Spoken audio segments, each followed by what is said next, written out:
Hi, my name is Priyanshu and you are watching EncycloHub. In this video, we are discussing question number 5.2. Before starting this, I want to share something. We are providing all type of questions in the PDF and the handwritten form. If you need this, you can contact us on our WhatsApp number, which is 9009368238. Or if you need personal online tuition classes, so you can also contact on this number.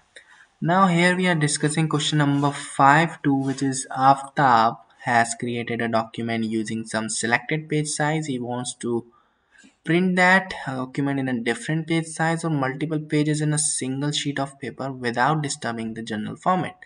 Help him to print the pages in the different page size by the listing down the steps he should follow.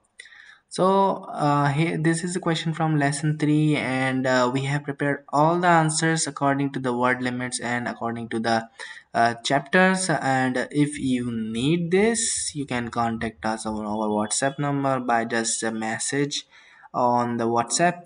Now here we are. Thank you for watching, and